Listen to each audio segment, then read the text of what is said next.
welcome. Let me go back around. Hope everybody's doing good tonight. Gotta make sure we look right, you know. Oh, lights, cameras, action. There we are.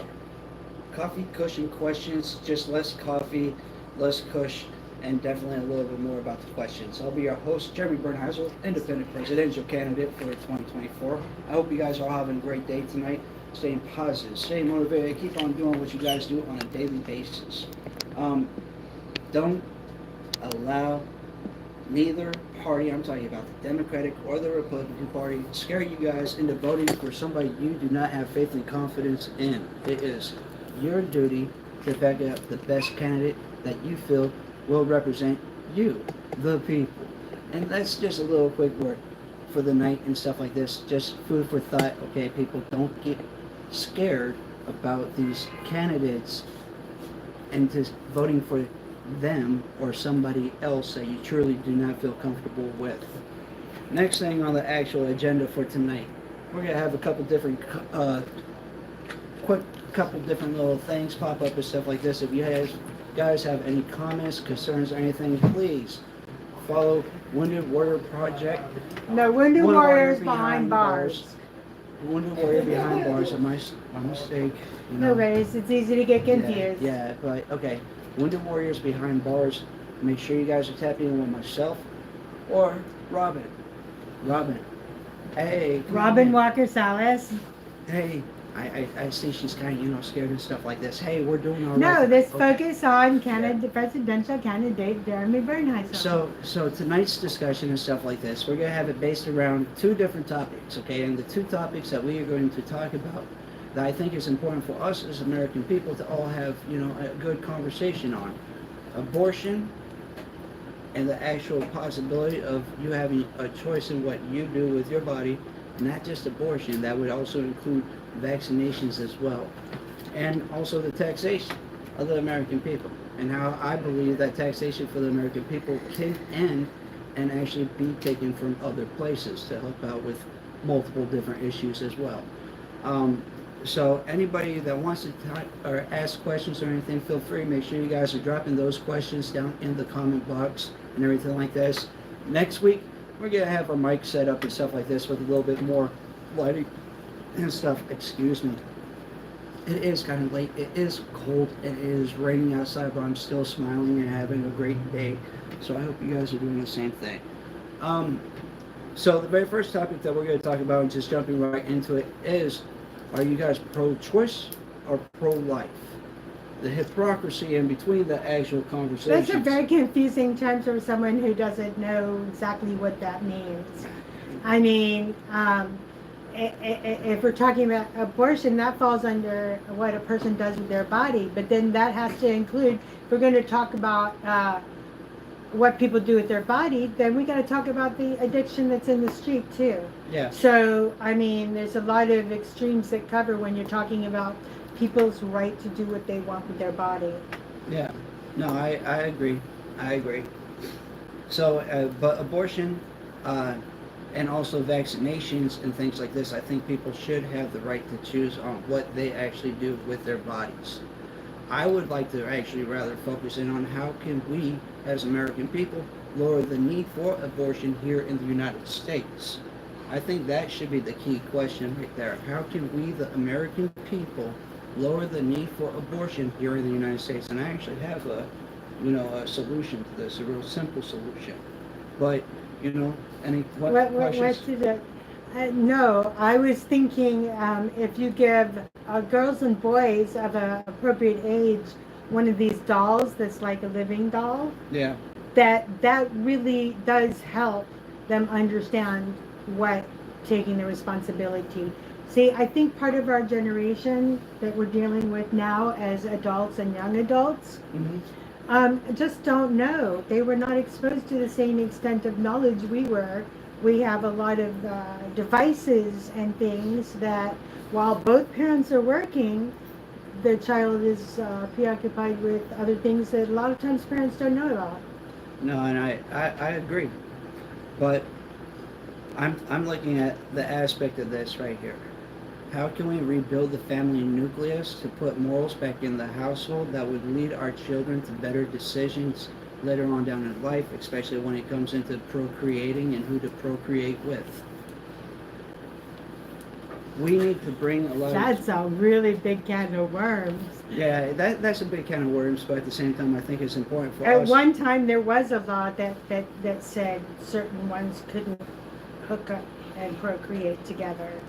And so I think that is, so I mean, that's expandable. Yeah. Expandable. But I think that should be the actual direction where we're looking at. How can we make it so people do not look at abortion as an actual possibility for them because they actually have the resources to get things for themselves? Preparatory, always preparation. I think if young people learn early the simple things that it means, and of course that works with the education within them. We go back again to the family, and this is where I'm going to pipe up and go. You ask me, how can we make the family nucleus and all? Well, we have to have a safe space. Yeah. And if people don't feel safe somewhere, whether it's their own home or at school, then that has to be remedied. Now, I vote for activities in the community that are good, clean family fun. Used to be carnivals with the thing, but now carnivals, after COVID, they just killed carnivals.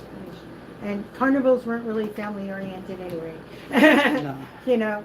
I mean, if we make it easy for people, so they have time in the work week, So basically, we need to actually do something about the cost of living and the continuous cost of the continuous increase in cost of living. I just had a flash. Okay, I just recently learned the lesson that when I put up boundaries, certain people no longer around. Yeah. So if we made it so that the qualifications were this, and this, okay, we're going to have the flat rate tax, even if no matter what it is, 25, 50%, who knows? Yeah. And we make it and we standardize the living, people are not going to want to come here like they are going to when they come, because they think America is, this place. And then when you get down to it, really, we have the housing crisis, we've got the job crisis. Not that people don't want to work, they're not trained to do what they need to do. It's 21st century. Does any of that make sense? No, it does. Look, Australia's got really high standards for having to live in their country. So does Canada. Canada too? Yeah, Canada as well. I have no desire to leave USA, United States, America. America. There's so much within our borders. I could spend my lifetime just driving around seeing all the things within the United States. Yeah, no, I think most people, yeah. But most people only focus in on what personally affects them, in my personal opinion. That's true. And if something is not actually personally or affecting them, they're not going to take a moment of time to actually see what's going on and how it possibly is going to affect them in the upcoming future. This is why Bernheisel 2024 is giving the American people an opportunity to go ahead and change the United States government from being a reactive government system to a proactive government system. Something that will identify the 8 key issues that are coming up in our actual future and already taking charge of the situation and putting in a reasonable plan that's not going to be outrageously taxed, and talking about taxes and stuff like this, to actually come up with the actual profit that we need to fund these kind of programs. So these are things that I'm looking at doing and bringing to the actual table in 2024. The big thing, though, to actually end the need of abortions here in the United States would really keyly, I believe, falls within the actual household and rebuilding the actual family compounds for the people. Focus in on bringing the families back together. Make it so the actual parents don't have to continuously be working out there to provide an actual roof for their kids and a livelihood for their kids. And it's unfortunate that a lot of kids right now are going without a lot of different things that they could and should have available to them currently right now. So these are things that I'm wanting to actually go ahead and talk about tonight, Robin, and if you mind. So here's the idea, and for the people out there that are actual guests and stuff like this, I appreciate each and every single one of you guys coming in for tonight. I want to put that out there. Thank you guys all for taking a moment of time to actually celebrate, you know, the very first of many Free J Fridays. That's right, on Coffee Pushing Questions with myself, Jeremy Bernheisel, and Robin Salas, Wounded Warriors Behind Bars. Make sure you guys like, support, share. The whole idea is to help out, get the information out to the people and things like this. So we're going to go ahead, take a quick brief break. If you guys have any comments, questions, please leave them in the back, and we will be back here momentarily. I appreciate everybody that's come up. Thank you so much. T-Bags, yo! Hey, T-Bags, I'm on Georgia Ave right now, man. Hope everything's going good for you, brother. I know it's been a minute. Definitely loving the actual stuff that you've been doing out here in the DC area. Make sure you tap in with your boy, man. Trying to get back to the actual old feeling and the vibes that we used to have down here in Georgia and Florida. So anybody that is in the actual area tonight, Georgia, Florida, right here next to Howard Hospital, you guys are able to link up with me for Free J